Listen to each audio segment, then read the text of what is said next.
খুব সহজেই এই কঠিন প্রশ্নের উত্তর দাও। এই সব কঠিন প্রশ্ন দেখে একদমই ভয় খাবে না। এই রকম কঠিন প্রশ্ন আসলে তোমরা শান্ত হয়ে থাকবে, একদম বিরক্ত খাবে না। বেশিরভাগ ছাত্ররা এগুলো ছেড়ে দেয়, তবে তুমি পেয়ে যাবে 2 সেকেন্ডেই 1 নম্বর। আমি কেটু স্যার তোমাদের শুভকামনা দিয়ে আরম্ভ করছি। এগুলো কিভাবে করবে? প্রথমে আমরা এই ডান সাইডে যে যতগুলো 9 থাকবে সেগুলোকে আমরা লিখে ফেলবো, 4টি 9। তারপরে একেবারে বাম সাইডে যতগুলো 9 থাকবে তার বদল কিন্তু আমরা 0 লিখে ফেলবো, 5টি 0। আর এ থেকে একটা সংখ্যা বাদ দেব। কত বাদ দেব? এইখানে যে লব ও হর আছে তাদের মধ্যে পার্থক্য 4 গণিত এই সংখ্যাটি 4টি 9 বাই এইখানে যে হর আছে সেইটি 4টি 9। এটি বাদ দিলেই আমরা কিন্তু সেকেন্ডের মধ্যে উত্তরটা করে ফেলতে পারবো। তাহলে এখানে আমরা দেখতে পাচ্ছি এটা কেটে যাবে, শুধুমাত্র 4 বাদ যাবে। 4 যদি বাদ যায় তাহলে এখানে আমাদের উত্তর পেয়ে যাব। তাহলে আমরা এই সংখ্যাটি থেকে 4 বিয়োগ করে যেটি পেলাম এটি। এভাবে তোমরা সেকেন্ডের মধ্যেই এই সমস্ত প্রশ্নের উত্তরগুলো করে ফেলতে পারবে। এবার তোমরা করো এই অঙ্কটি। একদম ভয় খাবে না, দেখবে আমি যে নিয়মে বলেছি সে অনুযায়ী সেকেন্ডের মধ্যে উত্তর হয়ে যাবে। উত্তর কমেন্ট বক্সে লিখে দাও।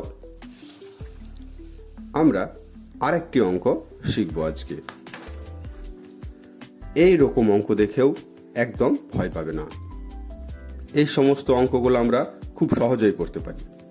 এখানে √82.81 এই সংখ্যাটি সমান হলো 9.1।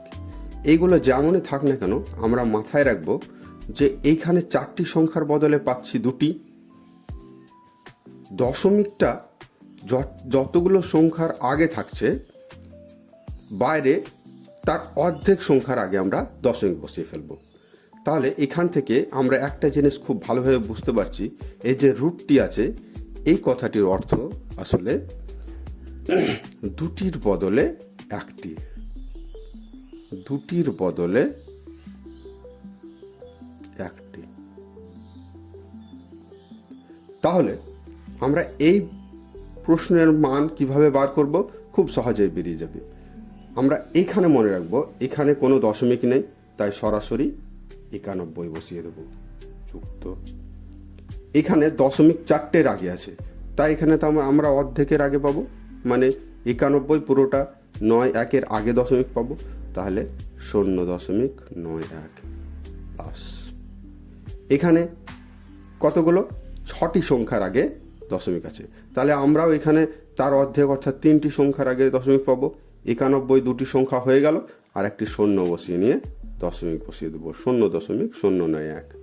এখানে যেহেতু 8টি সংখ্যার আগে আছে তাই আমরা এখানে 8টি সংখ্যার বদল 4টি সংখ্যার আগে অর্থাৎ 91 আরও 2টি 0 বসিয়ে নিয়ে দশমিক বসিয়ে দেব।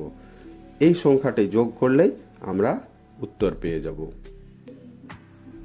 তাহলে আমরা এখানে পেয়ে গেলাম 92.0101। এটি তোমাদের উত্তর হয়ে যাবে। এবার তোমরা একটি অঙ্ক এরকম করো। এই অঙ্কটির উত্তর তোমরা খুব সহজেই করে যেতে পারবে, একদম ভয় খাবে না। এগুলো খুব সহজ। এবার তোমরা এই অঙ্কটা করে ফেলো। এর উত্তর তোমরা কমেন্ট বক্সে আমাকে জানাবে। প্রথম প্রশ্নের উত্তর, দ্বিতীয় প্রশ্নের উত্তর।